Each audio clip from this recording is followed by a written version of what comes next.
DM073 Gaming is brought to you by Happy Little Hug Factory. If you're looking for pre-orders of the upcoming sets, including Time Spinning Witch or the new Structure Deck, singles, or booster boxes of previous sets that have come out, you can check the link down below. Happy Little Hug Factory also has a buy list for Force of Will, so you can get rid of those extra cards you have laying around and turn it into new upcoming product. Thanks so much, guys. Check them out and enjoy the video. Hey there guys, DM073 here, bringing you another Untap feature match, as I've been trying to get back to locals and recovered off of the stuff from Richardson. I am playing against the one, the only Ryan Miles of Ontil Gaming, and I am playing a black-white Panda control style list versus his black-green-red crest-heavy Welser mid-range. It's different from the Majin stuff that you've seen me kind of run before. It definitely doesn't use nearly as many Majins, but it does use a lot more crests, and it's very mid-rangey. He is going to be on the play here. These counters you're going to see on the left, these basic darkness and basic light magic stones, are to indicate the number of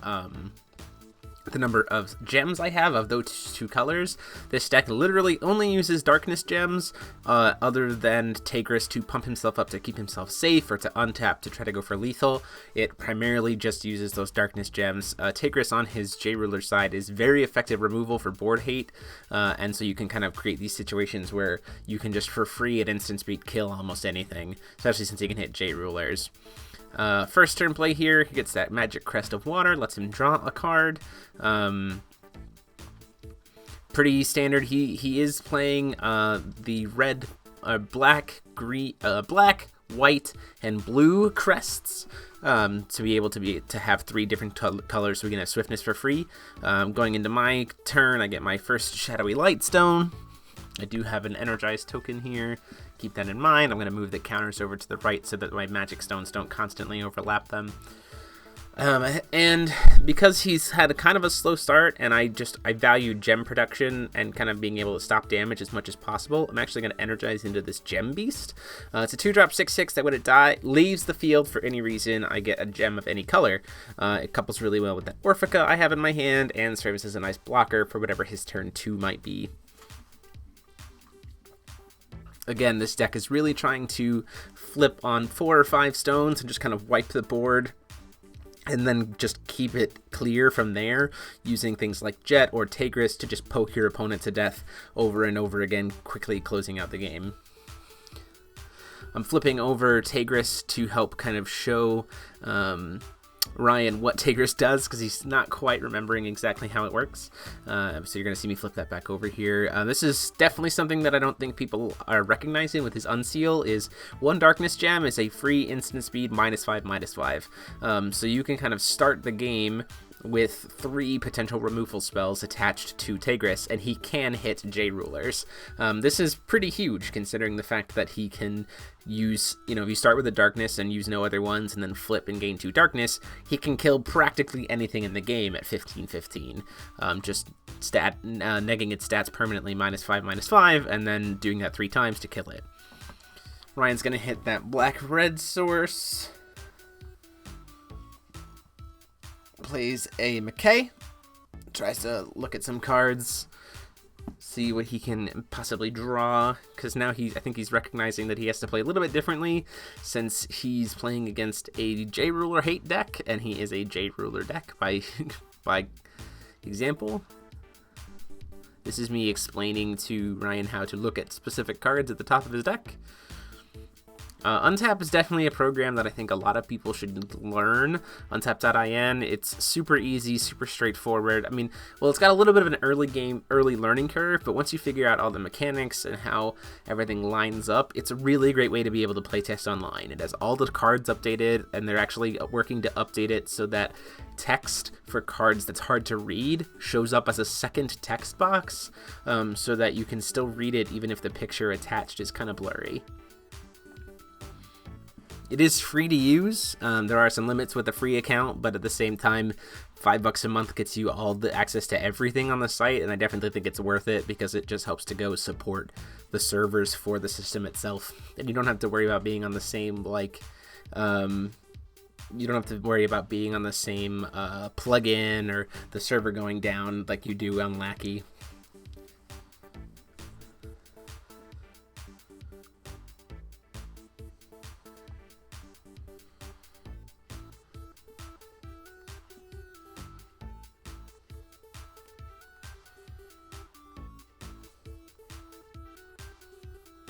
So doesn't really do anything after the McKay. Goes to my turn.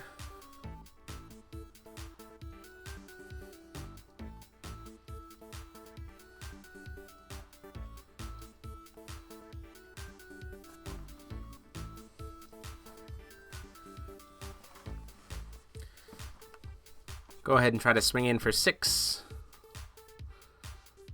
Says, okay, I'll take the damage, and then I'm going to follow it up by playing my Orphica. The Orphica here helps give Pandas a boost, but primarily I'm using it to flicker the Gem Beast out, so it comes back in as a blocker, and because it left the field, I get a free Darkness Gem. Again, I'm trying to produce at least 1 Darkness Gem every turn, so that when Tigris flips, Tigris just has a lot of removal spells at his disposal.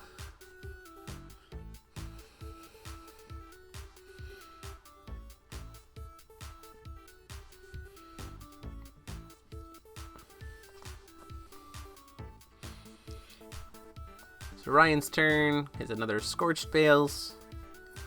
So I have to be careful here, knowing that he can just stat neg my board. I mean, I am a creature-based deck, and I have to just be careful when Welser does flip.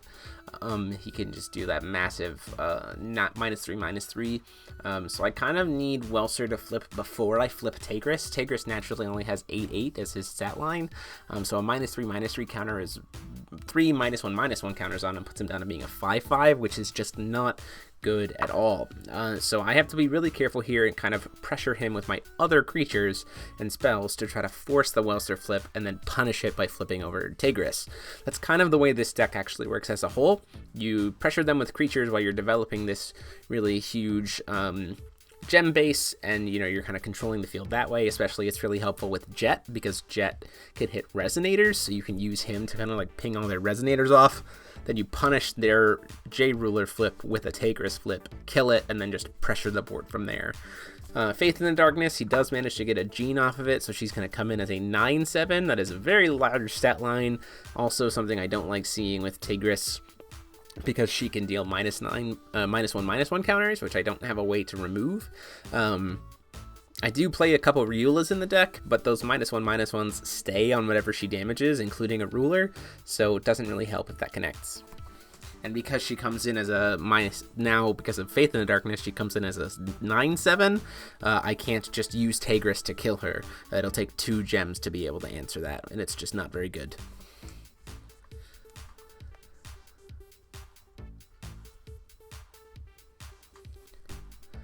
Doesn't have a follow-up play, at least not yet, so he's going to go ahead and swing in for 9, and I say that's fine, I'll take it.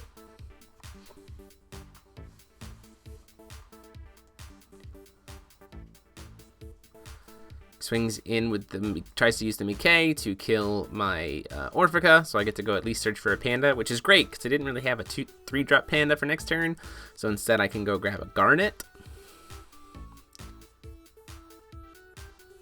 And Garnet is a nice follow-up here, because she'll gain me a gem. 2 gems, actually, because Tigris also gets me a gem, and she gets to draw me a card.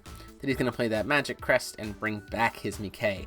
I'm not necessarily sure if grabbing the McKay back so soon was necessary, but at the same time, it is a way for him to increase consistency, and he might not have had anything to play on my turn anyway, so he's like, well, I might as well just spend it.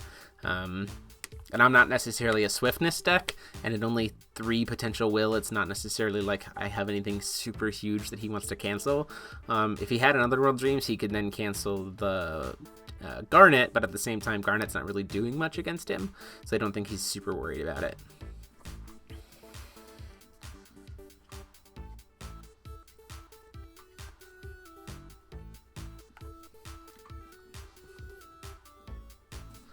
Shadowy Lightstone, also super unfortunate. The Shadowy Lightstones are not what I want to see. I do play a couple of Shock Rocks, but only 2 because I want to stay safe. The Shadowy Lights, the problem is they start as producing black, and they use their counters to produce white, and I am primarily a white deck, so I actually want white more than I want dark.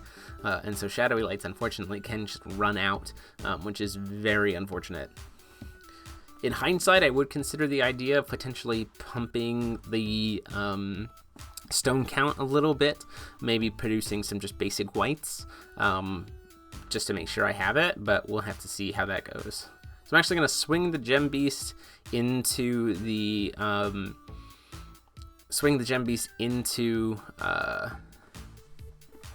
the Joan d'Arc here. The reason why I want to deal 6 damage to her, and then I'll play the Alice's World of Madness, so she'll drop down, she'll get that stat neg, so she'll be back down to being a 7/5, but she'll have 6 damage on her, so it'll immediately kill. So it's a little bit of a roundabout. I still generate a Darkness Gem from the creature dying, which is still very helpful. And I kind of help to negate any kind of pressure that I'm going to be facing next turn, getting that out of the way. Alice's World of Madness is also great because now Tigris has a lot less damage that he has to deal with those neg counters, or a lot less minusing he has to do to be able to kill stuff. And I have creatures that have 10/10 bases or 5/9 bases, so there'll be 3/7s, good defensive blockers, or 8/8s, still powerful attackers.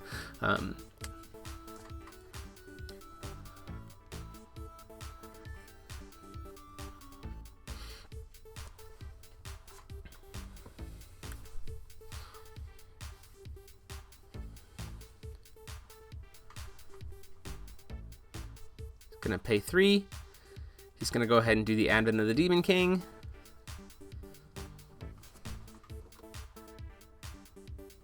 He's gonna flip over Welser. Nothing really for him to stat neg on my side of the field. He is gonna get to bring in the Beelzebub though, which is pretty nice. I'm actually pretty okay with this though, however, because again, Beelzebub can only deal things to Resonators. He can't do things to J-Rulers, so actually with the 5 strength counters that I'm going to have when Tigris flips, I can just burn them all and kill the Beelzebub and the Welser. I'll have to play a little bit of a game of keep up after that point, but at the same time it's still very helpful. I'm going to cast at the end of the turn the Rainbow Shimmer. Lets me look at the top 3 cards in my deck, kind of grab whatever I want off of it, put the other ones in the bottom of the deck. It is a random order. Untap's a little bit weird about that, so you'll just see them get shifted to the bottom. Rainbow Shimmer is an excellent card for end turn, especially if you're doing so much gem production, because it's just look at the top, pick what you need, which is really nice. Flipping over the Tigris here, I'm going to get my extra counters, and then I'm just going to burn them all immediately to kill Beelzebub and Welser. So again, it's that big kind of momentum swing, big kind of punish. And again, with the stat negs now gone, I doubt there's a way for him to revive Welser, which makes it really safe for me. And with Alice's World of Madness minusing all Resonators, not J-Rulers, the 8/8 body on Tigris is still very relevant to be able to use as a blocker, just in case for some reason he has some form of a swiftness creature.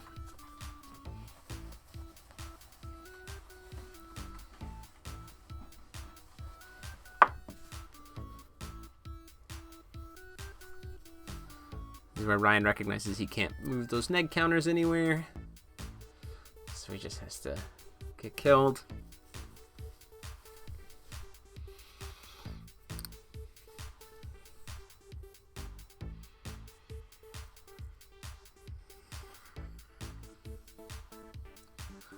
Go ahead and call for stone, hit another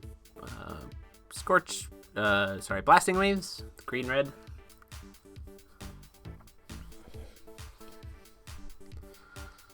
I'm not even really necessarily too far behind Will-wise, because he also did Judgment for a turn, so like we're both now back to having the same number of stones, which is pretty great, and he was on the play anyway, so he's naturally going to have one more stone than me. He's going to cast the Faith in the Darkness, which is not really what I wanted to see here, because he could potentially get another Joan of Arc, who will come in still as a 7/5 after those plus counters, and can really be a problem for Tigris. He does hit it, which is really unfortunate. Now, it only takes 1 Darkness Gem to kill her, which is nice, but as you can see, I have no Darkness Gems, so I'm probably just going to have to take the damage from Joan d'Arc when she swings.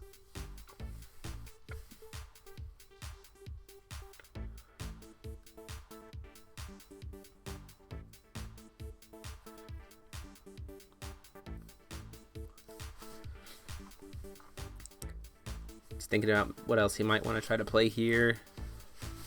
Gonna go ahead and try and get that damage in. I'll say that sure, I'll take the 7. It's better for me to just solidly take damage than to get those neg counters on me, especially since as soon as I play a Panda or some way to be able to gain a gem, I can just kill her outright.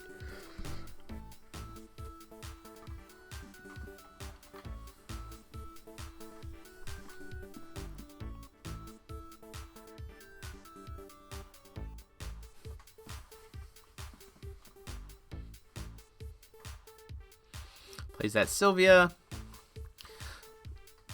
primarily leaving it up as a blocker. Go to my turn, recover, hit that second Alice's World of Madness, which is really nice.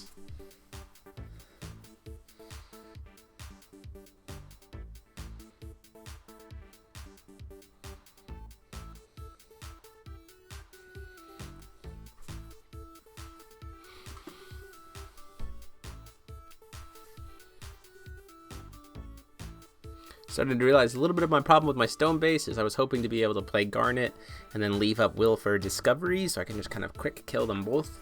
The problem here is that I don't have 4 light sources. I only have 3 light sources and a darkness, and Garnet is triple white. This is what I'm saying is one of the problems of the Shadowy Light, and why moving forward I would probably consider the idea of going down in Shadowy Lights and maybe even playing a couple of basic white stones. I do decide it's best, though, to play the Garnet just so I have some form of blocker and I can draw a card and get the gem. Even with just the 1 darkness source up, it's still better for me to just kind of keep my hand full. And Sylvia is only a 4/4 right now, so she can't possibly really kill Tigris by herself. So I'm feeling pretty safe.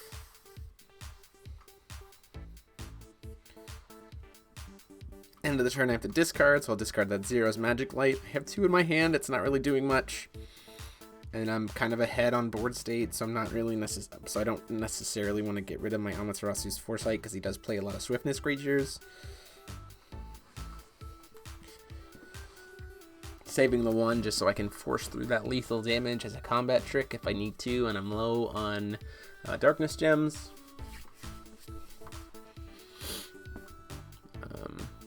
Before he recovers, I'm going to go ahead and kill the Gene just to get it off the board. Now, I could have waited, but at the same time, I potentially left that up for like a Rapid Growth play or a Sprinting Flamehorns, which is also pretty common in Welser lists. So I figured while he's tapped out, let's just go ahead and kill the Gene, get it out of the way, and make sure he can't try to pump into it.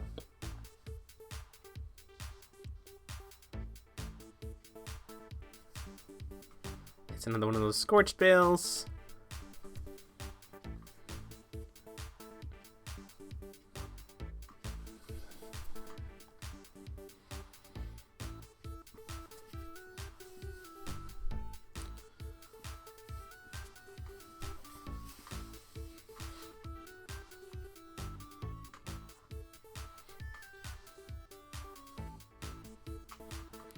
Deciding what to play here. Now, he is at enough will to be able to play Beelzebub, and there are creatures on board. At best, Beelzebub is a 13/13, which is still relevant, still takes 3 from Tigris. He's going to try to swing into the Tigris, and then so he's going to swing into the Tigris and then kill it using Advent of the Demon King, which gives -5/5 to all J/Res on both sides of the field. And then he's going to play that Mickey, which will immediately get killed, but then he gets to look at the top 3. He really wants to reload his hand because, again, he's pretty behind cards advantage-wise. I've been drawing a lot of cards, and I'm in a color that can actually particularly deal with darkness pretty well. So he says, I'll just go ahead and sacrifice the Mickey to look at the top 3 and draw a card. Thankfully, though, because Garnet still has that 700 defense even after Alice's World, she gets to survive, which is really nice. Call another Shadowy Light into play, which is quite unfortunate, but at this time it doesn't really matter because I can just use the darkness sources, and I can play my follow-up to Tigris, which is to get a Jet. Jet gets me a darkness stone, Tigris gets me a light stone, and now Jet can answer resonators. And I also have an ability to play Discovery to get another darkness gem if Jet needs to answer something else fairly quickly. Swing at him for 3, take that 3 damage, kind of start whittling him away a little bit.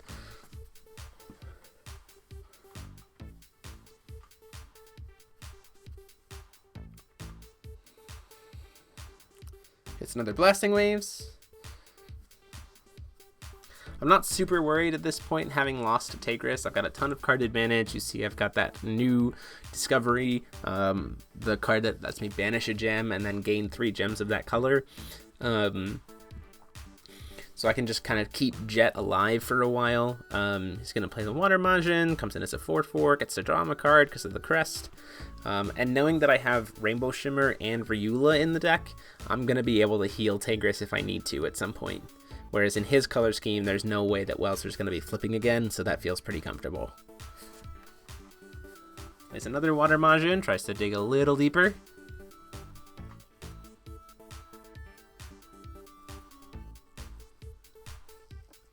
Plays a Darkness Gem, which lets him bring back the Beelzebub from his hand, from his graveyard.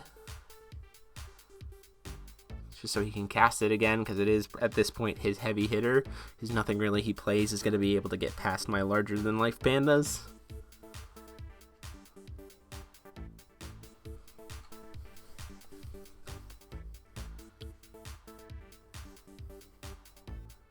Plays another Magic Crest just to finish out the turn and draw another card. End of the turn, I'm going to cast Discovery, get myself a Darkness Gem, and draw a card. Then I'll draw for turn, going back up to 8 cards.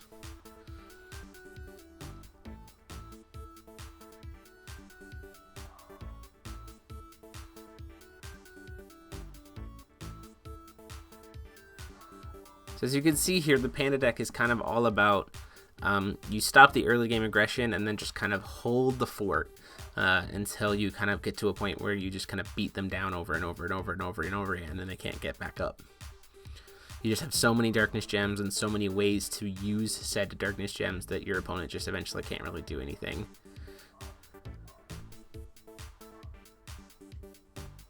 Thinking about whether to cast the Alice's World of Madness here.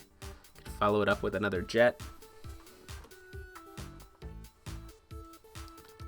Thinking that's fine. Jet's still a 6/6. Those Majins of his become 2/2s. Even Beelzebub at best becomes an 11/11 flyer.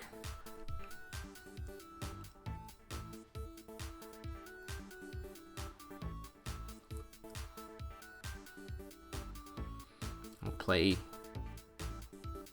Think about playing New Radiance, but then I realized I played a card already this turn, and he might still play Severing Winds, so I'm actually just going to play this Gem Beast. Comes in as a little 2/2 trading blocker, and if he does decide to let it stick, then it becomes a potential Darkness Gem later on. Swinging for the 6 damage. He says that's fine.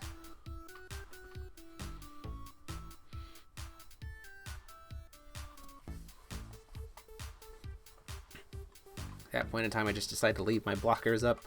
So at this point, if he wants, he's going to lose. While Garnet won't be able to kill anything, the Majins won't be able to kill her either. Yvonne home, he decides to take the damage, exiling the top card of my deck. Or he decides to not take the damage. Top card of my deck, so I lose a Garnet there. It's a little unfortunate, but I'm also not terribly concerned. I've got double Foresight, Discovery to draw a card, another Jet, my Discovery card, and out comes that Beelzebub.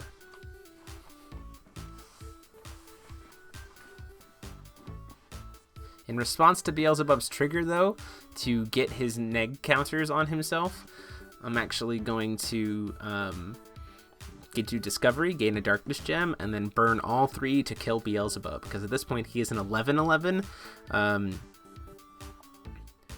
even without those neg counters on him. So before he even gains them, I can just kill him for -12/-12, and then those counters just go away. So I just made him waste a turn playing the Beelzebub, and now I have a free turn to just be able to do what I want. That 4th Shadowy Light comes up. Did happen to get another Discovery off of the Discovery, which is always nice.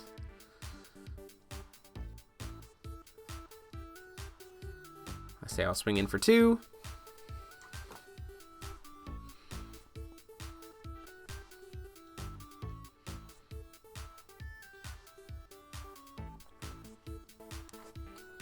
Lets that damage go in. I'll play Orphica, who will then immediately die, or I think about it, to flicker the Gem Beast. I say, you know what, before we do that, let's try to see if we can swing in for another 6 damage. He says that's fine, that damage goes through.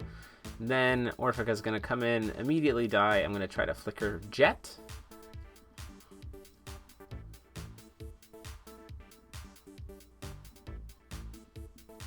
Here's my first card for the turn.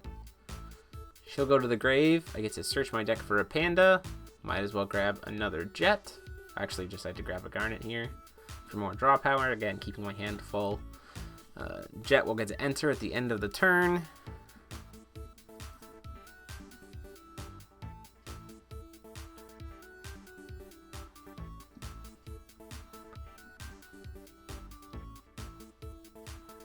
Deciding whether or not I want to play something else before the Jet comes.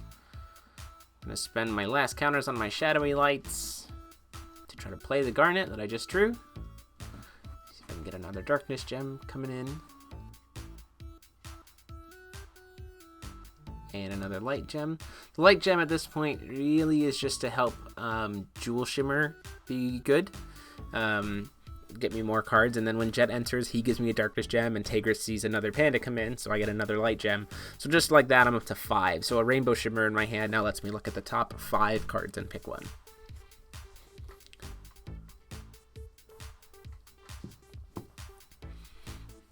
And I do have a Discovery in my hand, which means if I want to and he plays another Beelzebub, I can just do the same follow-up play, where I just, before the triggers enter, I can give myself a Darkness Gem, burn them all, kill the Beelzebub.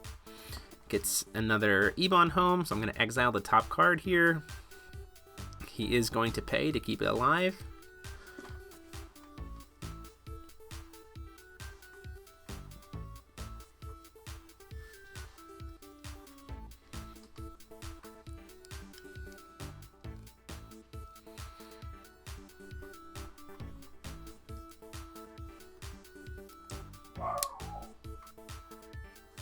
Debating what he wants to do here. He's sitting at 8 will.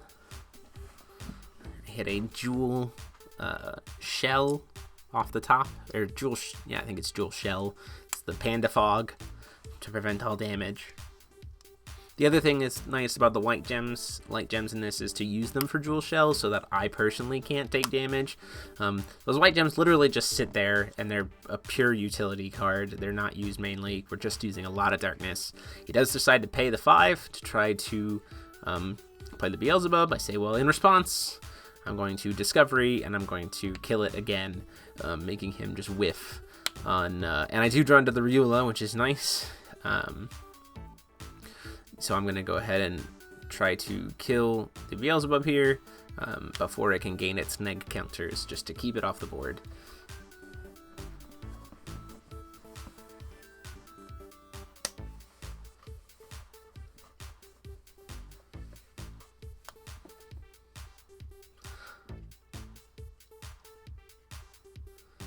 Gonna make double black, play Faith in the Darkness, try to see if maybe he can get a Joan d'Arc off of it. Joan d'Arc would come in as a 1/3 and then +2/+2, so she'd come in as a 5/3, which is not that great. He does get a Sylvia off the top though, which is pretty nice, so you can stop some blocking from happening. But Sylvia's only a 2/2, so she's not really doing much damage either anyway.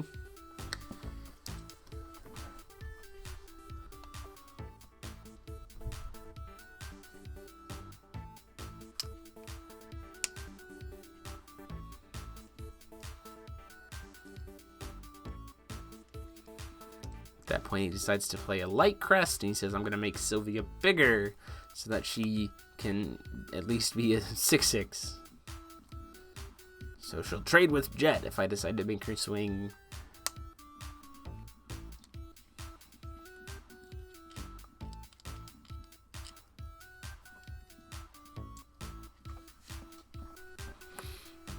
Again, he's tapping out on his turn to establish a board. My board is already bigger than his, and then I can just put more pressure on him during my turn. It's just everything that I wanted to have happen. Everything that the Panda deck desires to do is how this has been playing out.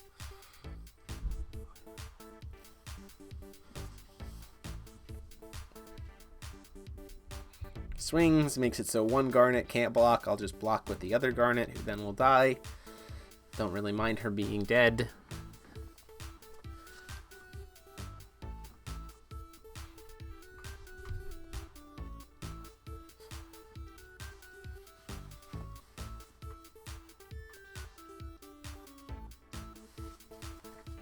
Passes to me at that point, as he is tapped out.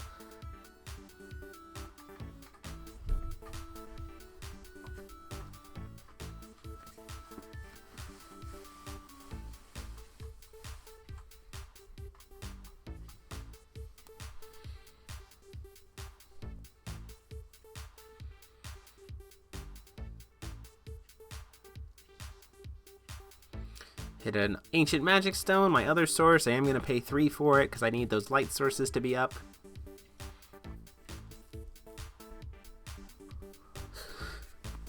Debating whether or not to play the Ryula this turn, but it doesn't feel like it's quite the right turn to play her.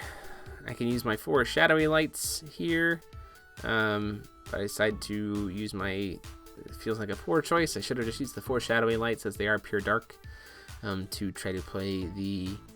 Jet here, and then I say, oh, I'll get the Ryula. I haven't seen Severing Wind so far. This was completely pointless of a play to make. I should have waited on the Ryula for next turn, because he actually does have the Severing Winds in his hand.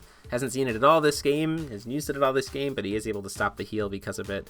I don't particularly mind. Again, I have Discovery to be able to gain a Darkness Gem if I need to, and I've got Jet, who can do a lot of work just by himself.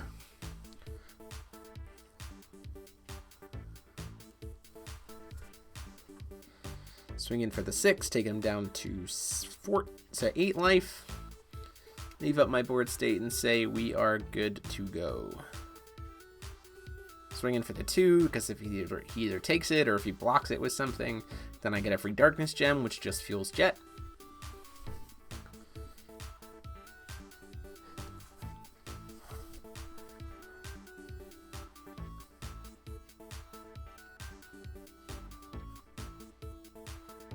Before he recovers, just to ensure that I get what I need, I'm going to go ahead and play the Discovery, get a Darkness Gem, draw a card, get into a Rainbow Shimmer.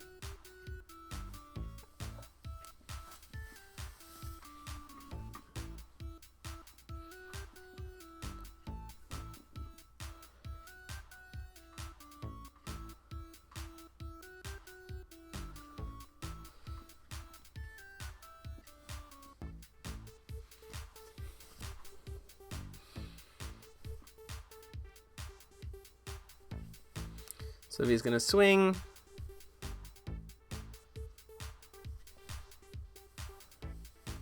Preventing the Jet from being able to block. I'm going to give it -4 and then block with my Garnet. So that Garnet won't die. I can just block the Sylvia safely.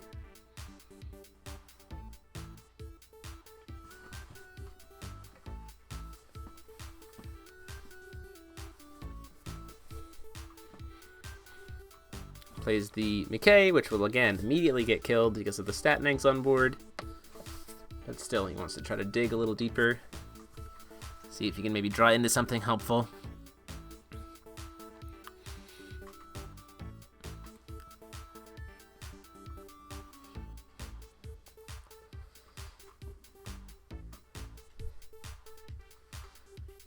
An Advent of the Demon King would not be helpful at this point because he'd lose everything on his side of the field and I'd still get to keep both my Jets and then gain a Darkness Gem.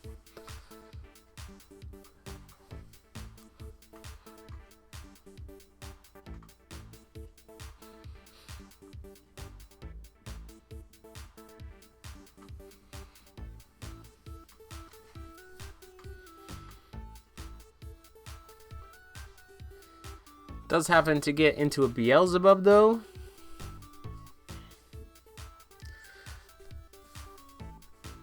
And with no more negs for me to be able to do, he is going to get those -5, -1 counters. So he can start kind of picking my stuff off. It's at this point that my Alice's Roll of Madness kind of work against me, but at the same time, the defense line on most of my creatures is good enough that it's not a terribly big deal.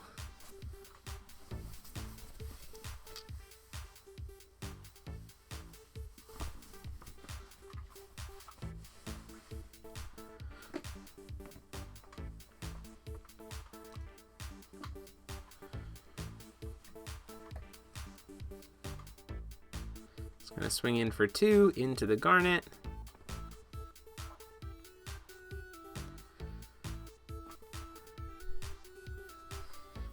He's gonna try to see if he can kill it using the counters from Beelzebub. So he gives it a -1 and then gets that -1 counter back to Beelzebub.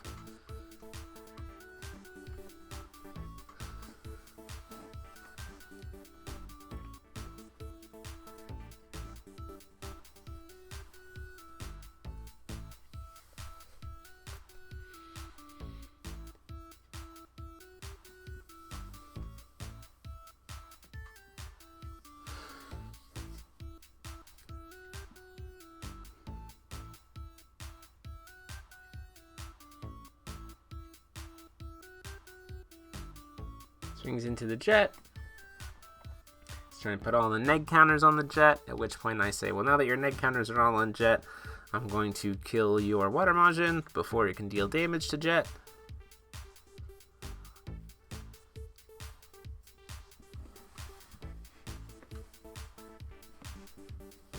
So Jet gets those 5 minus counters instead as being a 1/1.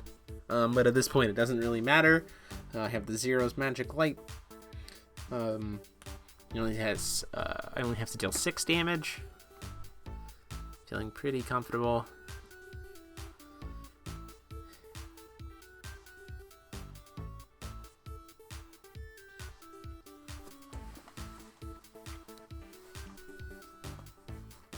Especially when Ryan decides to tap out to play his Light Majin, who gets to come in as a 2/2 and then gain some counters, so he comes in as a 6/6 because of the Light Crest. But having Ryan tapped out means that I just win this game. I guess I let him keep the -5/-5 counters. The 5 -1/-1 counters. I guess it didn't really matter because I'm just going to go to combat and try to kill him. He goes to block. I say, that's fine, we can just trade.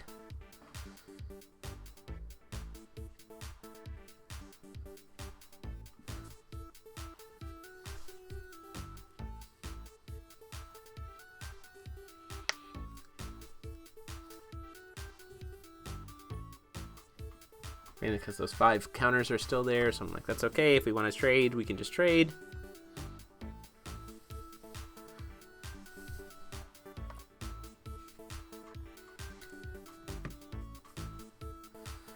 Try to swing in for 2, take him down to 4.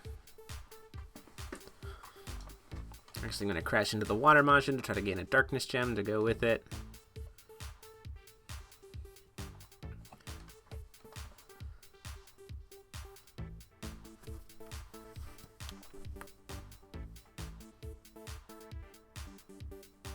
Get that Darkness Gem banished to get myself 3 more Darkness Gems. With a new Vision. Just to make Jet a little bit more live. I think he gave my Beast a -1/-1 counter, then let it crash into my Water Majin. Crash into his Water Majin so it wouldn't die. Cast New Radiance, and I'll say I'll look at the top 7 cards of my deck, please. At this point, I'm kind of seeing if I can maybe get into a Riula. Don't see her, unfortunately, but I do see a second Zero's Magic Light, and I do see a new, the Gem Ramp spell, which can then, at this point, let Jet be able to kill Beelzebub, provided he's not randomly holding Severing Winds in his hand. Put these back on the bottom in a random order.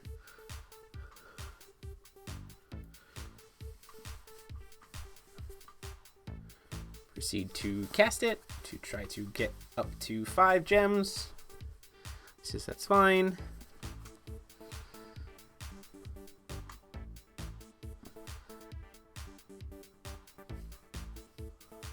I'll try to swing in for 6. He takes it down to being 5/5. I say that's fine. I try to give him a neg in response.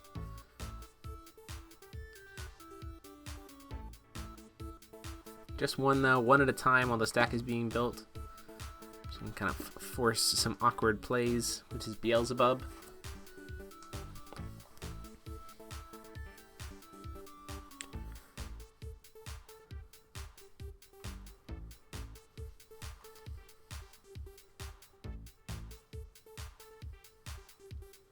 So Beelzebub at this point in time has minus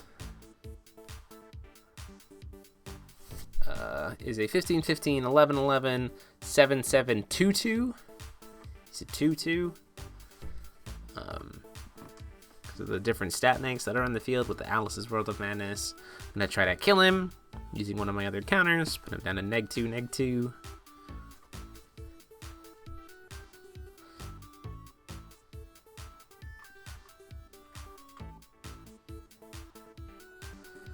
I'll just put them all there.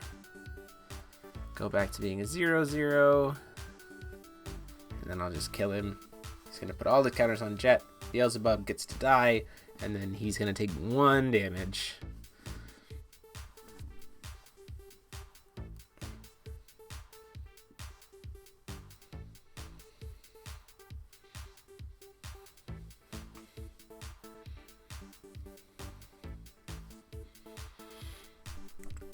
Cast my new Radiance, or my Shimmer, look at the top 6, which at this point is most of my deck having been seen.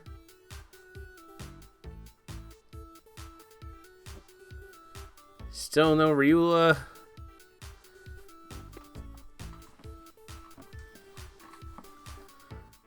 So I decide I think I'll grab another, I think I start to grab Gem Beast, just because I want to leave Will up for my Fog.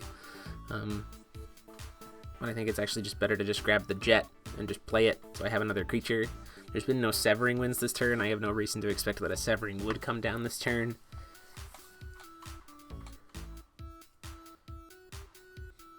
And again, I still have 2 Darkness Gems to make it so I'm taking a total of 2 damage between the 2 Resonators.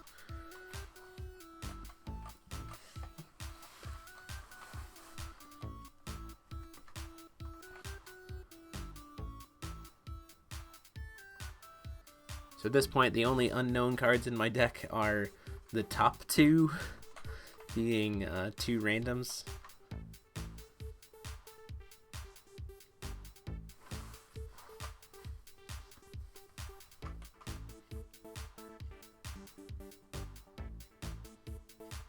Checking the graveyard, seeing what I see. Saying if the last card in his hand truly is a Severing, then I'm in a much better shape anyway, because then he's in top deck mode.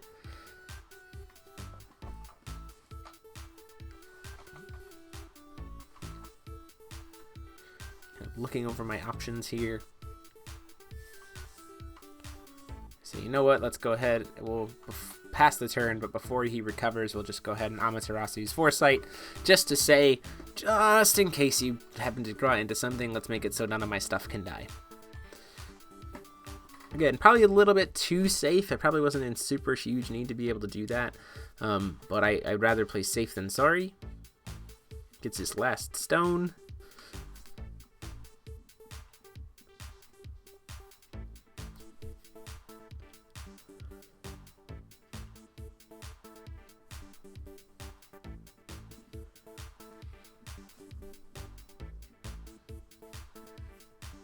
Plays another Light Crest.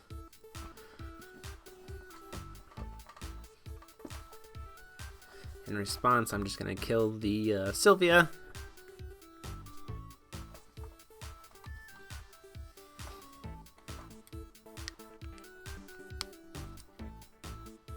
Oh, I think he actually was going to put it all in the Water Mahjong, so I say I'm going to at least kill the Water Mahjong, keep 1 up to be used to neg the stats of Sylvia.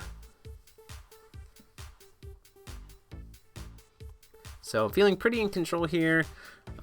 Next turn I'll be able to play a Jet pretty safely. I have the Zero's Magic Light to back that up the following turn. Get my last stone here. Unfortunately, drew into another Jet, so the next card has to be Riula at this point.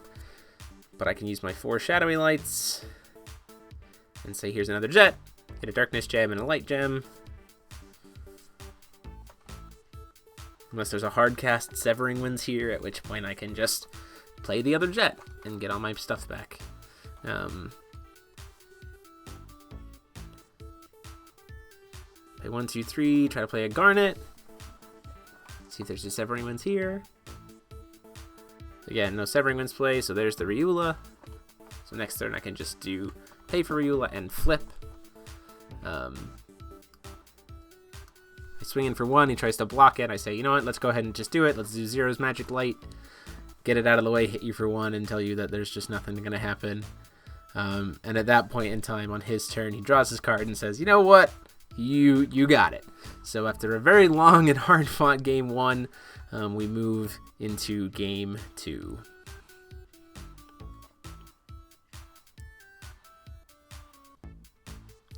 Obviously, I'm back on the draw again. There's no reason for him to not. His hand's pretty same as the first one. I can energize into a turn 1 beast, then play an Orphica to follow it up if I need to. Start getting that gem production in there. The Garnet's a little bit heavy-handed, but at least I have that blocker. I do see a jet off the top, which is really nice there too. Get that first card. I say I'm going to look at it. I don't mean to. I mean to just bring it into play. Thankfully, it still just takes the one off the top. Energize into that beast. So again, having that first turn 6/6, that generates me a gem.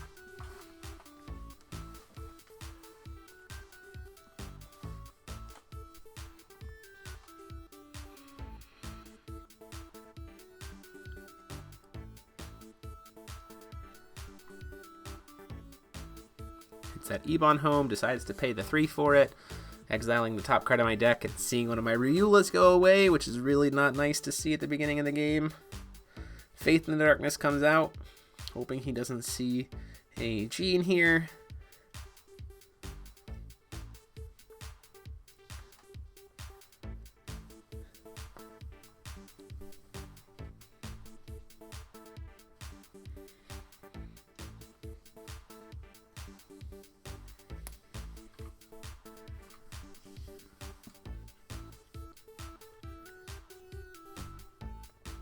Sees Water Majin, just gets to draw him a card after he sends those other cards to the bottom. It's definitely less worrisome than I initially was thinking it could be. A turn 2 Gene would be really bad for my deck. Goes to me. Draw my card.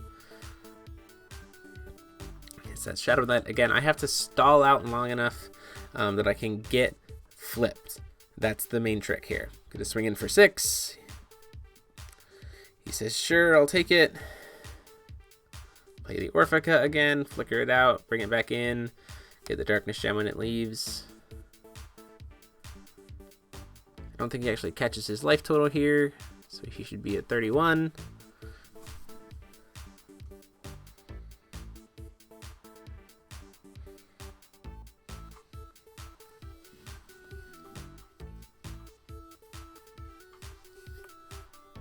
Plays the Sylvia and follows it up immediately with a Light Crest, which is really, really not good for me because he can split and make those both 8/8s, which is just straight bigger than everything I have, and just start really, really hurting.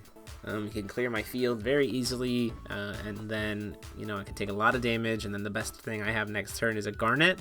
I have to try to survive 1 turn, and then I can flip Welser or I can flip Tigris, but he's already hasn't flipped Welser yet, so that's a little bit unfortunate for me. He is actually just going to swing at me for 9. He's going to distribute it so that Sylvia has 3 and Water Majin has 1.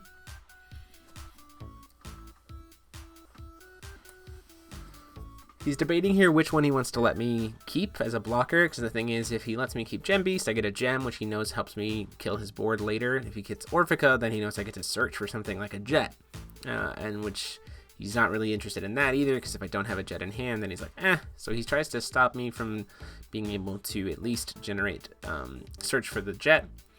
I get to get a Darkness Gem off of it.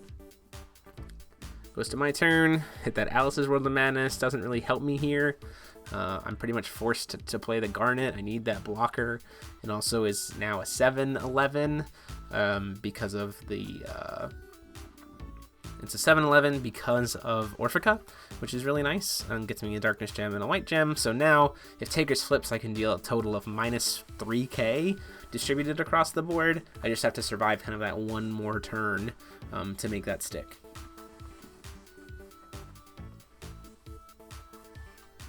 The problem becomes at that point in making that one more turn happen.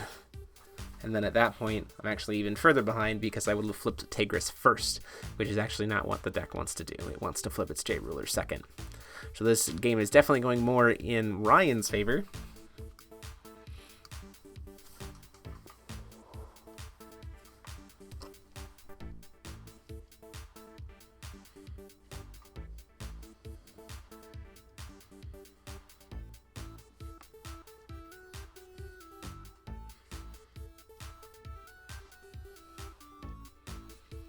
Calls that stone, hits a blasting waves. He says, let's go ahead and just swing in for the 9.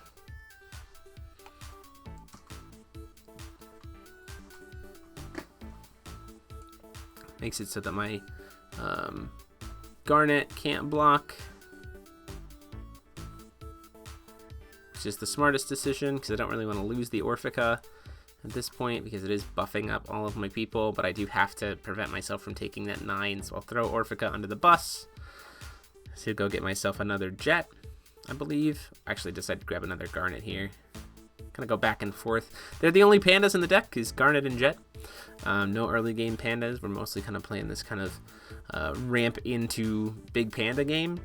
So it's just Garnet or Jet.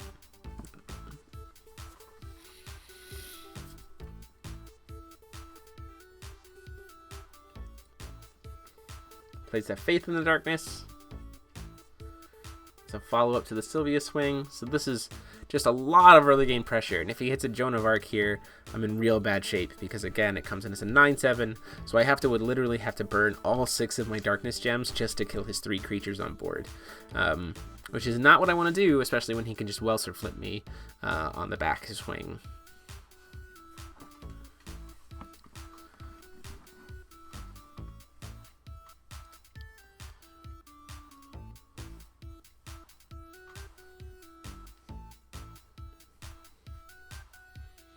Gonna swing in for that 9, and now that I can't block with the Gem Knight Garnet, you might as well swing in Majin too. So that's another 7, so 16 damage, takes me down to 17, puts me in super lethal on board, and there's also no way at this point that I can clear his entire board off. Even if I do Judgment, I can only possibly kill the Light Majin, the Sylvia, and the Jean, which still leaves him the Darkness Majin, and then he can just potentially play Advent of the Demon King, plus a Crest, which would give him Swiftness, and he can just use Beelzebub to just completely wipe my board. It's just a lot.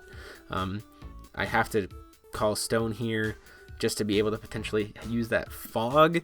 The problem is there's just so much coming at me. I had to throw out this other Jet just to put a body on board. It's not looking good because I'm trying to save Tigris from getting the Welser negs. Say I'm going to try to swing into the Sylvia with Garnet.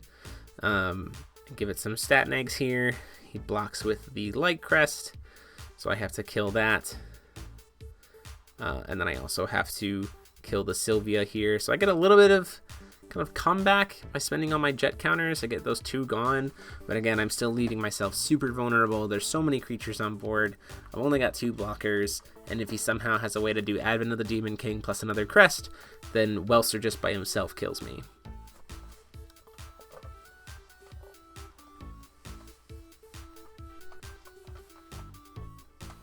Even another backup Sylvia at this point kills me.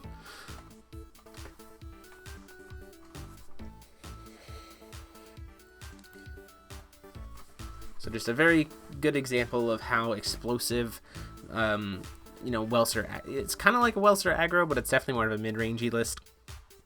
If it curves well and gets good stuff off its Faith in the Darknesses and things like that, you can just put a ton of damage on board super quick.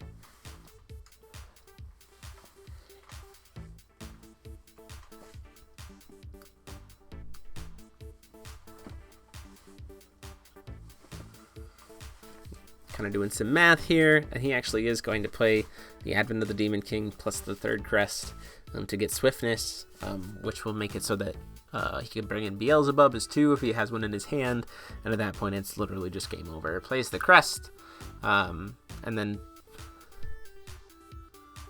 grabs the Sylvia back. Now he could just play the Sylvia, swing in, and all of it kills him. He actually doesn't even need to do Advent of the Demon King because of his crest combination. He could just do Judgment for Welser, tap the 3 crests, get green and red from his stones, and then just play Welser, and so that's just the end of the game there. So I know I'm dead, so we say let's go game 3, try to finish this out. I don't start with 2 gems here. I don't know why I did. Pay 3 out the gate. I am on the play, but I don't have anything to play turn 1, so I just say pass. He does have Energize for red on his side of things.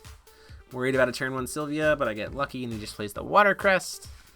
At the end of this turn, I'm saying, I'll also draw a card, get a Darkness Gem, and then draw a card.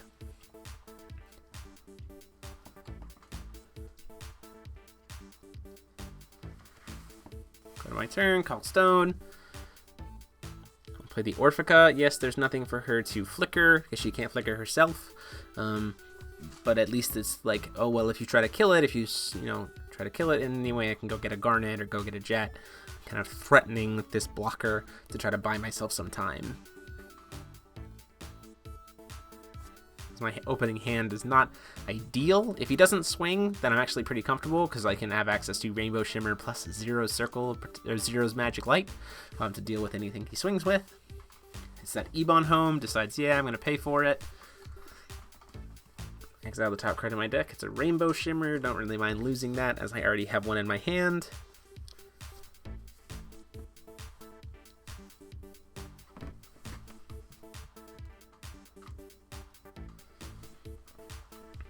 Plays 2 for a Water Motion, gives himself to draw a card.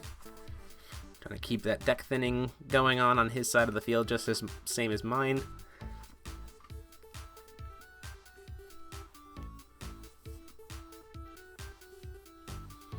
Thankfully, I am seeing a lot of these fogs early on, which is pretty helpful.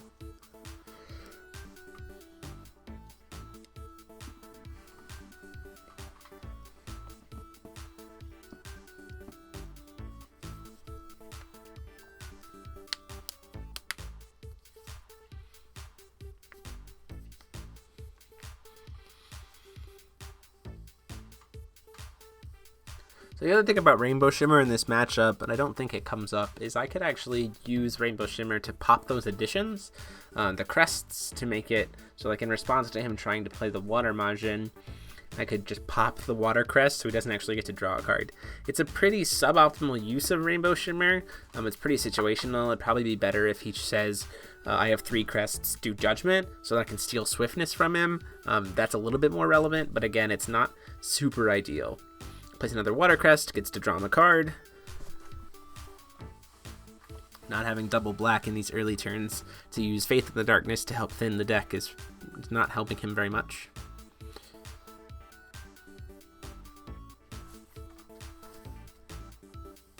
Plays another Water Crest.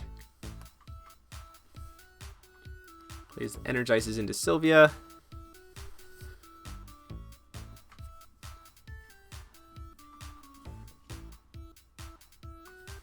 Tries to swing in, and I'm like, you know what, I'm not going to deal with that nonsense. I'm going to go ahead and Zero's Magic Light it and get it out of there. Get it RFG'd. He does catch that he put it in discard on accident. Don't worry, he'll catch that. Swings in with the Water Motion, goes to my turn. At the end of his turn, I could consider Rainbow Shimmering there. I actually decide not to. Get another Shadowy Light. When I say, you know what, let's go ahead and jam a Jet. We'll start producing those gems, and at least while I'm waiting for Tigris to flip, I can start killing your stuff off. Swing into the Water Majin with Orphica, and before it connects, give it -4/-4, so that Orphica can kill it. Now Jet is sitting as a pretty 12/12. Ryan definitely still needs to call stone, try to see that second darkness source. There's a lot of cards in his deck that require double dark.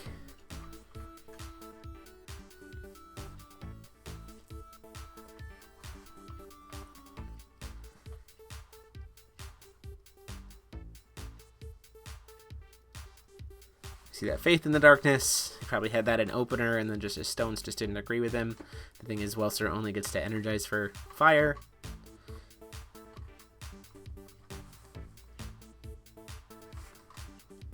Seeing if he gets a Joan of Arc off of it. Only sees a Water Majin, which is unfortunate for him.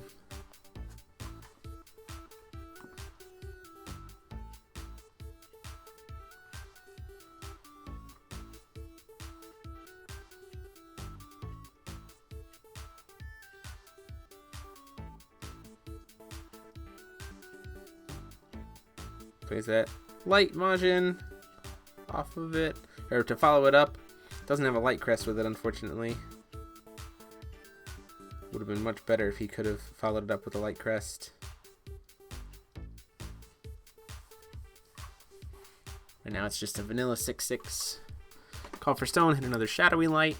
The reason why I'm not necessarily worried too much about flipping right now is, again, like I said before, I want to punish the Welser flip.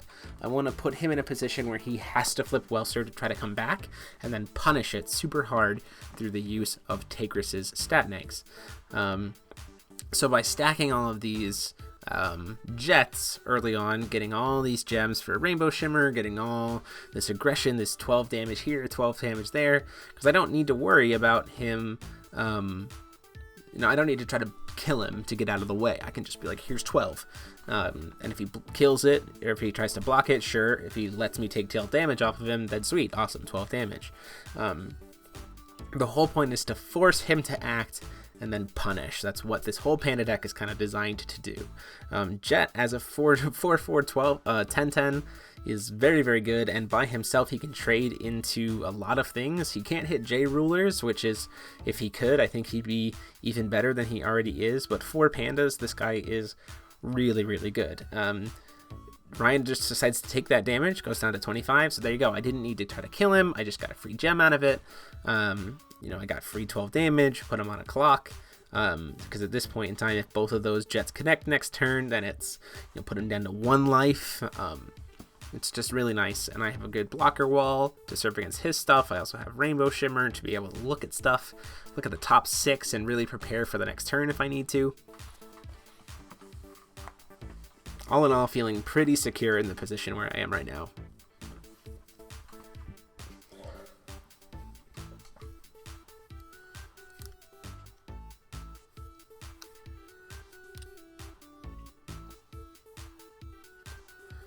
One of the things that I wish Welser could have done would have been to use crests to play Majins. I know why he can't, because it would have made his ramping really, really oppressive. But I kind of wish he could, at least for like the matching. Like you could tap water to produce water for Water Majin and stuff like that. Maybe even on his J Ruler side. But I still think that Welser, with a little bit of work, or especially if we see something happen with the ban list that's coming out with Time Spinning Witch, if we see that kind of play happen, I actually think that Welser could be potentially a very good ruler, could actually see competitive play. It's just a matter of being able to get him. He's a little bit too slow. He's like 1 or 2 turns too slow right now to be able to effectively deal with the early game aggression strategies that we see in the format. He's going to cast that Advent. He says, I really need to flip right now. Gonna give my stat negs out to all my guys here. Doesn't have swiftness or anything. He will get to bring in a Beelzebub, which is pretty nice. And being how I don't have the Alice's World of Madnesses, there's no way for me to kill him. So this is probably going to mean the end of my Orphica, as well as helping him kind of deal with my early game jets. Again, I'm pretty happy though, because now that Welser's flipped, I can just flip Tigris and kind of say like, okay, now we're going to get rid of everything anyway and get your Welser off the board. I have a J Ruler, you don't.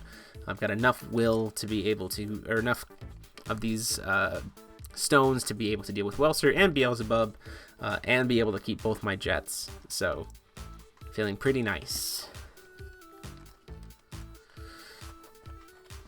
And when he kills the Orphica with the Beelzebub, I'll be able to go grab another Jet. So I can flip Tigris this turn, next turn flip Jet, next turn, you know, just keep continually piling on those Darkness Gems and those large bodies. Now that he's kind of blown his bigger card off, he's going to swing into my Jet with his Water Majin.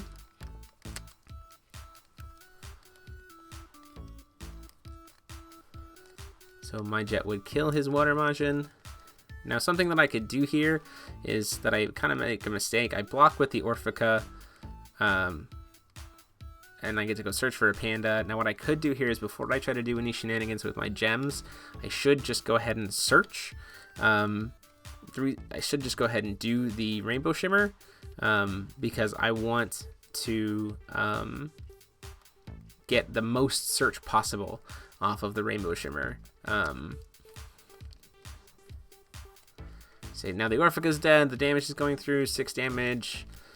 Seeing if he's going to do anything, he's going to do that Stat Neg. In response, I'm going to try to kill the Water Majin, at least make it a 2-2, so that Jet won't die, so he'll be a 6-6 that's taking 2 damage.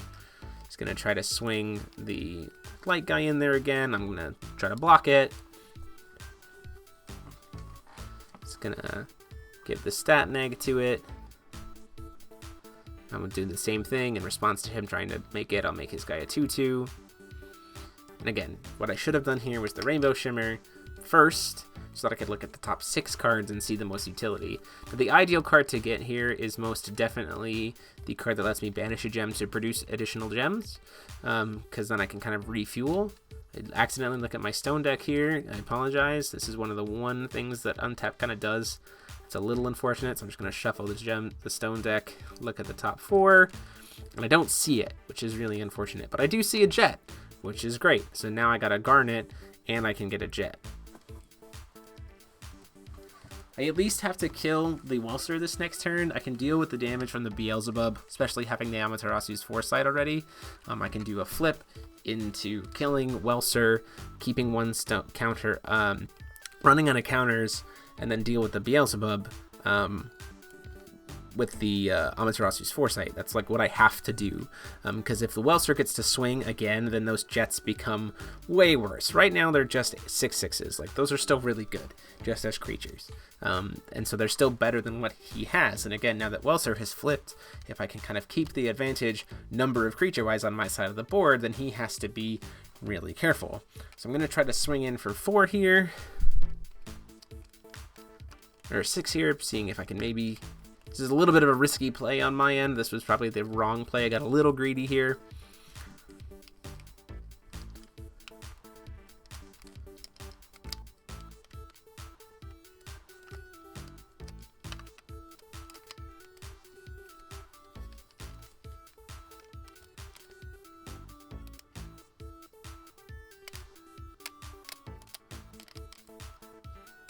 Gonna go actually go ahead and take the damage, so it actually worked it out pretty well. And then at that point I say, well, now that that damage has made it through, I'll go ahead and neg your stats. And he jokingly is like, oh, rapid growth, but he didn't actually have one. He wasn't playing it in the list, so he was kind of just trolling me a little bit there.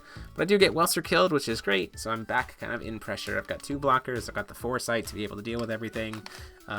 His Beelzebub by itself can't kill either of my Jets because they're still 6/6s, so he doesn't have enough neg counters to go around. I've got that 8/8 that he can't answer that can potentially become a 13/13 with banishing my light gems. Just all in all, slowly getting back that momentum even after he, or slowly retaining my momentum after the Welser flip. Again, that punish with Tigris is particularly effective, especially against J-Ruler heavy decks.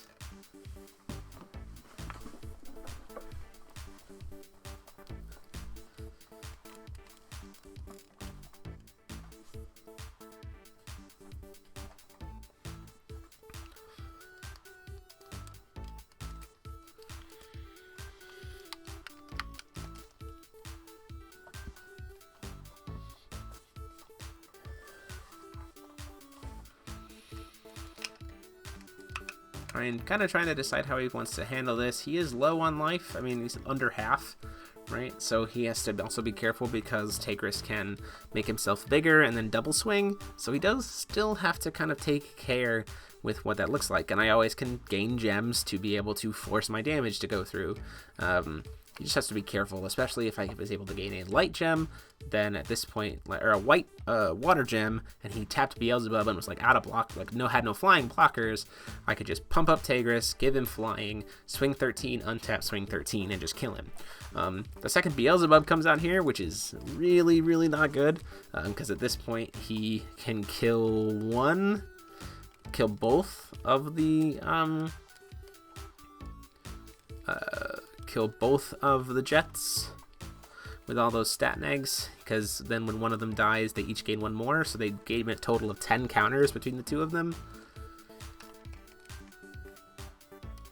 So I'm going to use that Amaterasu's Foresight, fog it up, keep myself safe, try to make it so my jets don't get killed.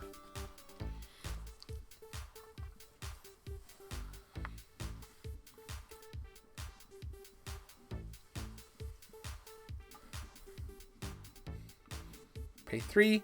There's that Gem Minister Garnet that we talked about before. Using it to gain a Darkness Gem. And draw a card.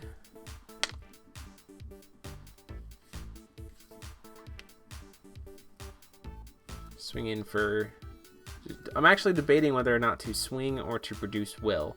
But I'm actually going to go ahead and try to swing in and see if I can put him down to that really low state, especially since I still have an Amaterasus in my hand. I'm not particularly worried about the crack pack, and if I can get that damage in, I'm in a pretty good shape.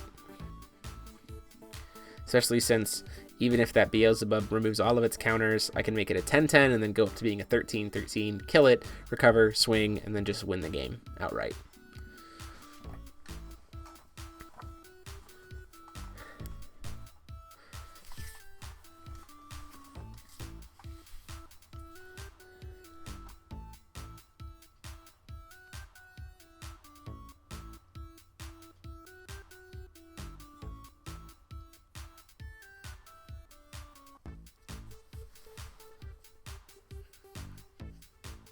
Being very careful about exactly if he wants to block here or when to block, or like keeping track of his will or his life totals.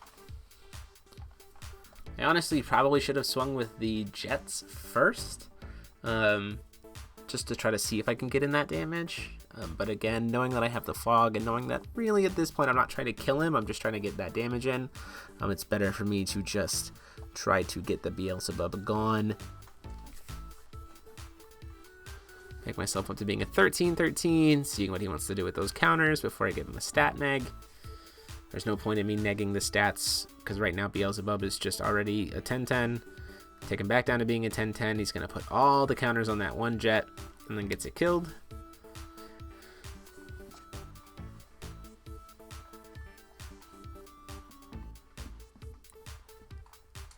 Before the damage goes through, he's going to use one from the other jet, or from the other Beelzebub, add that last counter, get them both, and then move the counter from the one that's about to die back to the jet. So he retains the 3 on the one Beelzebub. It's going to die.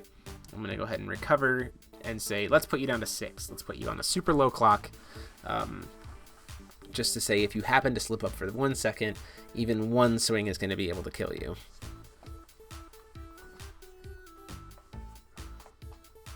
And again, having the fog on my turn, or for my turn, is really nice, because before he recovers, I can just cast it, have a perfectly safe turn, and then just wait for my turn and then put pressure. Try to swing in at his face, get that 5 more damage in, see if I can put him down to 1, or at least remove those neg counters, take him down to 4, get those neg counters from Beelzebub just out of the way.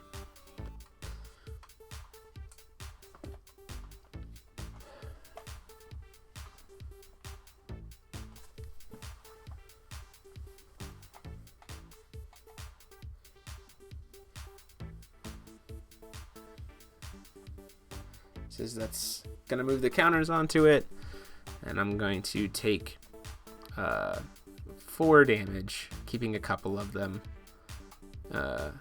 leave myself at 2 life, or he's only gonna move 1, so he leaves himself at 1 life.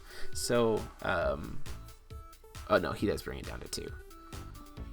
setting himself at 2 life, takes 4 damage. So at this point, any kind of connection from any of my creatures, I'm going to do the Amaterasu Foresight before I recover, to keep myself safe. Any type of damage that hits him at all is going to be lethal. So feeling very, very safe, especially since I have 2 gem fogs in my hand as well. I need to be able to produce gems, obviously, that's super important. But if I can, then the gem fog is really great because it can prevent damage against me.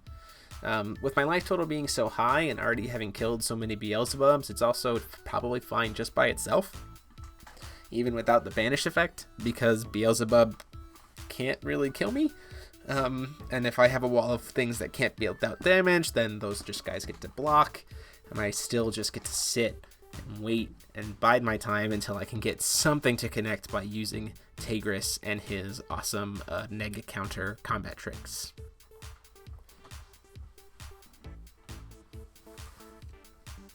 Plays that Faith in the Darkness. Seeing if he can get a Gene. He does. She doesn't get to deal any damage this turn, so no stat negs from her, fortunately for me, unfortunately for him.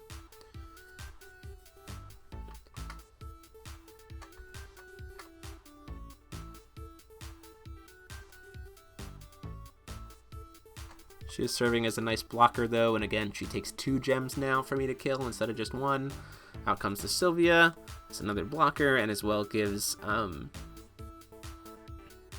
Oh, we were just doing some hypothetical stuff there. He doesn't actually cast the Sylvia, which he could have done to just kill me there, actually, if I hadn't had the fog, because Beelzebub becomes 15, then 9 to 24, and then Sylvia is 30. So again, just out of nowhere damage that could just finish the game.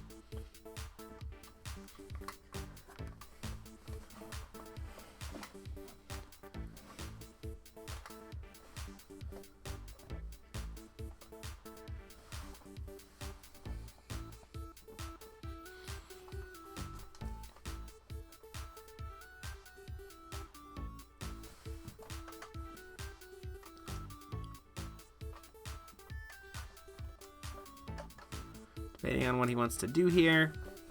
He wants to spend his will or leave some will up for potential hard cast Severing Winds. Does decide to go ahead and play the Light Crest and the Darkness Crest to get some stuff back here and make his Sylvia, or his, he can go grab another Beelzebub. And plays that Light Motion too, so he's just setting up a huge wall of stuff on his side of the field as well to be able to deal with my huge wall of stuff on my side.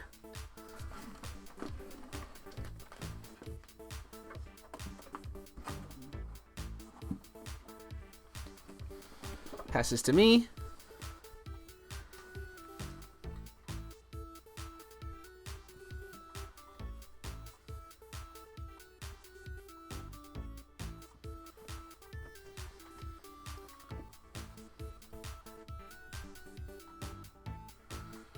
See that Garnet, which is pretty nice, but I'm still sitting at 6 will. Gotta figure out exactly how I want to do this.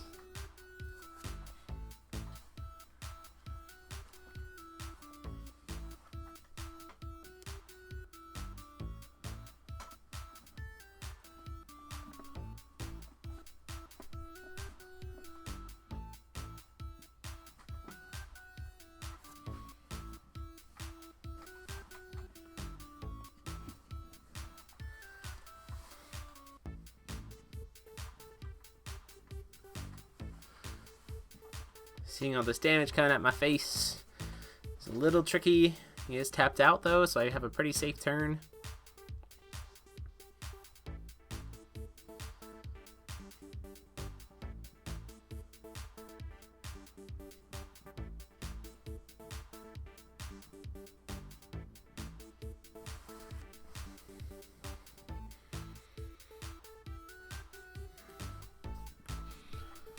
Debating whether or not to tap for stone here.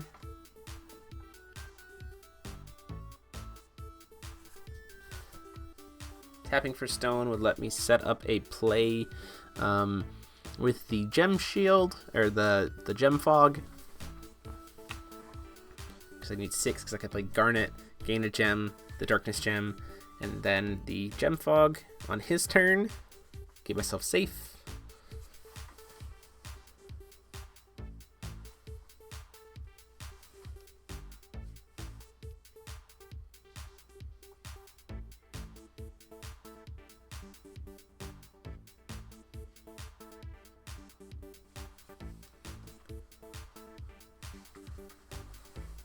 Play the 3. I kind of want to say, let's see what my what my draw card is off of Garnet first. Gain the Darkness Gem, draw a card, draw into a Discovery, and seeing that and knowing the board state, I say, you know what? Now I'm gonna be able to potentially get Water Stone or a Water Gem too if there's no Severing Winds. So I'm gonna actually just go ahead and call for Stone, be safe, and play the Gem Fog on his turn to set up a little blocker wall, make it so I can't possibly be killed. Because then on my turn, I can use the 1-drop to turn my 1 Darkness Gem into 3, which can at that point kill anything, and if I can get that Discovery to land me a Water Gem, then I can go in the air, kill the Beelzebub, and just connect for that 8 damage to finish the game.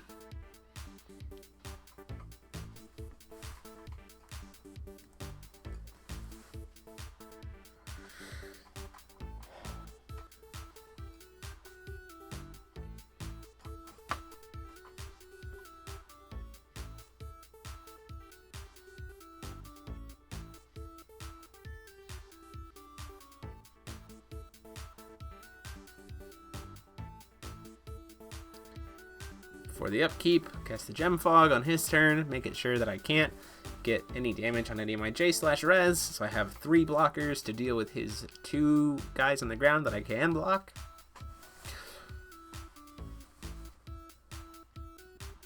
He could play the Sylvia here, which would set me down to 2 blockers, but that at most would then put me...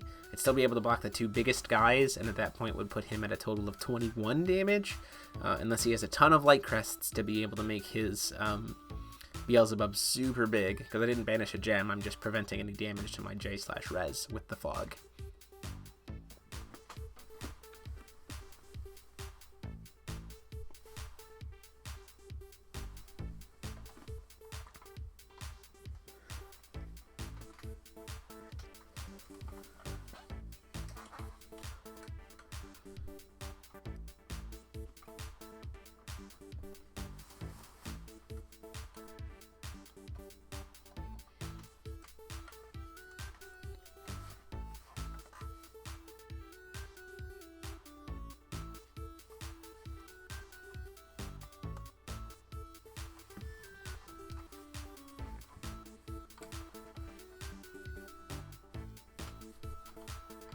Plays that McKay, tries to draw into something, maybe draws into another Beelzebub.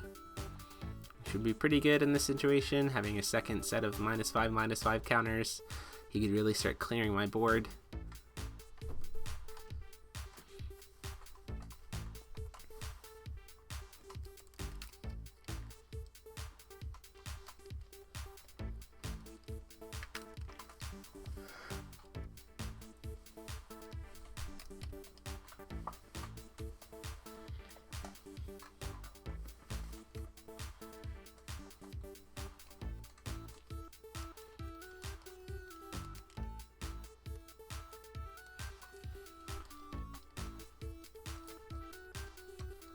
He's had Faith in the Darkness, tries to see if he can maybe dig into another Joan d'Arc. So he has 2 blockers that can't be killed. And I'll give him another Swiftness thing to follow up if he does see one. Then he gets another, and then he can play the Sylvia from his hand, so then he'd have 4 things that could attack this turn, which would be enough to overwhelm me. Get enough damage through. Possibly.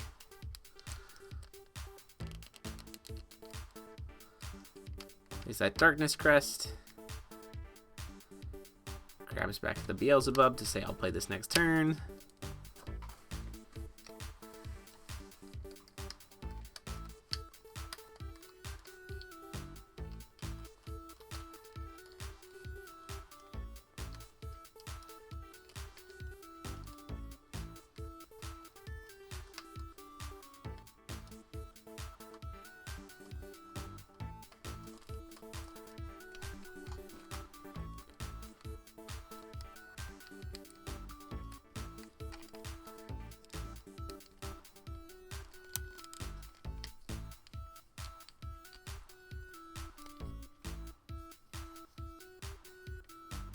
deciding to play if he wants to play that Sylvia or not, or leave up Will.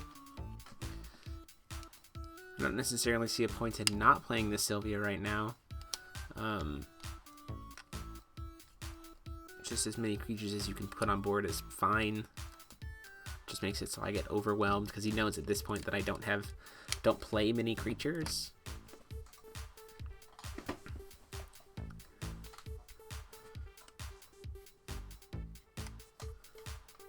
Instead decides to play a Light Crest here. Trying to buff some stuff up.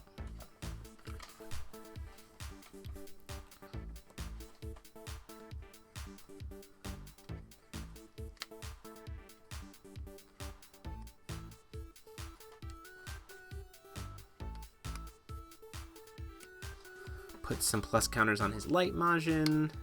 Or, no, put some plus counters. He spreads them out between, I believe, the Water Majin and Jean. He does a lot of debating here where he wants to send these counters because it actually is kind of relevant.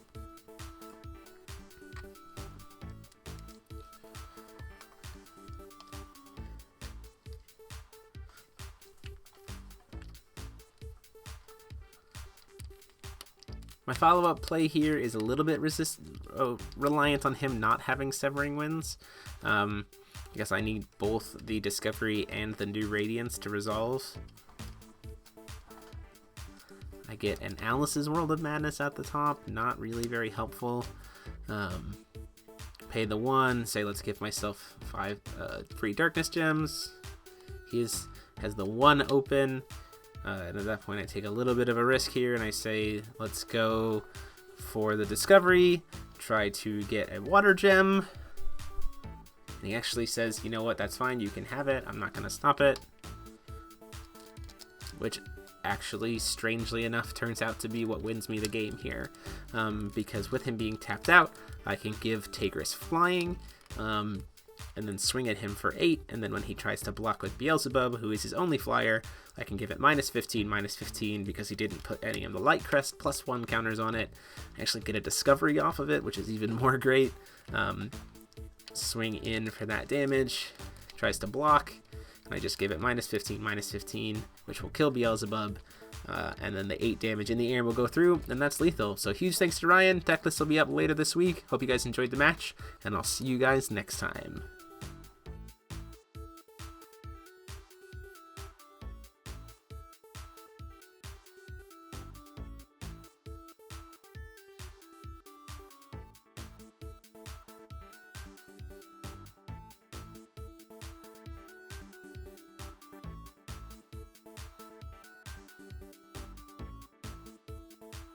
Huge thanks to the patrons of the channel. You see their names on the screen here, some of them, and the rest are down below in the description for their support of the channel and the content.